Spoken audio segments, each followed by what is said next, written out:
They just said something nice to you, a genuine compliment, the kind of statement that should feel completely warm. But almost immediately, a small ache settles in under your ribs, and you feel entirely unsure of yourself. You sit there and mentally replay the exact sentence, word by word, hunting for the insult. You almost never find it. The syntax is polite. The words, on paper, are perfectly kind. This diagram maps the tactic's two-part equation. A praise variable opens the door, then a hidden comparison variable smuggles in a condition right behind it. That was a sharp answer, for you. It uses polite qualifiers to quietly rearrange your social standing. In a sweeping set of 7 studies, tracking more than 2,300 people, researchers isolated this exact behavior. The people delivering these backhanded statements genuinely believed they were accomplishing 2 things at once, coming across as likable while simultaneously asserting high status over the receiver. The data revealed a complete failure on both fronts. To the people receiving the praise and to the bystanders watching the exchange, the sender didn't appear warmer or more impressive. The tactic succeeded at exactly one predictable outcome. It reduced the motivation of the person on the receiving end. The backhanded compliment is a highly effective precision psychological mechanism. It fails at flattery because flattery is not the goal. It is designed exclusively to shrink the target. Why does the mind accept this? If the insult is entirely contained in 2 tiny words like "for you," a healthy brain should simply take the nice part and throw the rest away. During real-time feedback, negative data is deeply absorbed into the brain's core, cutting deep. Meanwhile, positive signals fail to trigger the intake response. This asymmetry worsens with lower self-worth.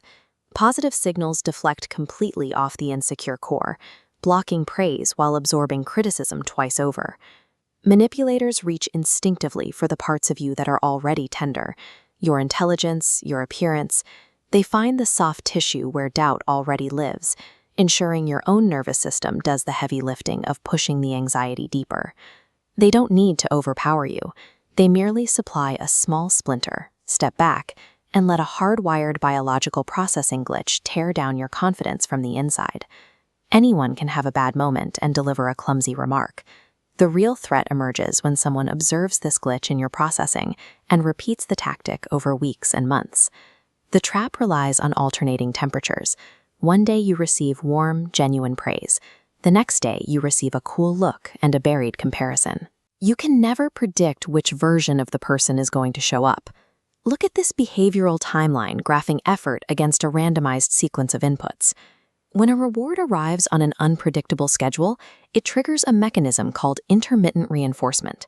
The brain becomes obsessed, endlessly working the lever to secure the next hit of approval. The dynamic of the relationship slowly tilts.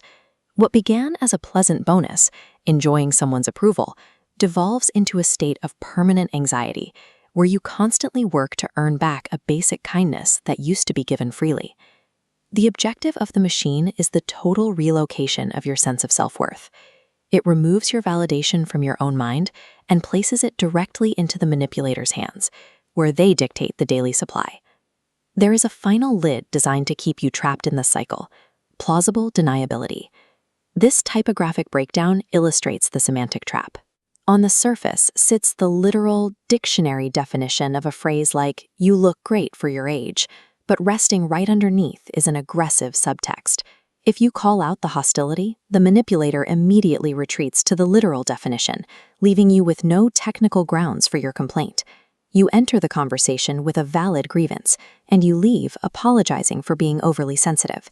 It is a slow gaslighting process that erodes your trust in your own read on reality. Stop trying to decode the words.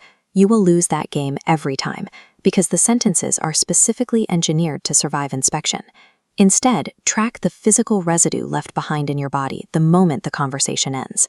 A genuine compliment creates a feeling of warmth and expansion. The backhanded tactic leaves a distinct physical film. It leaves you feeling small, vaguely ashamed, and second-guessing your own contributions.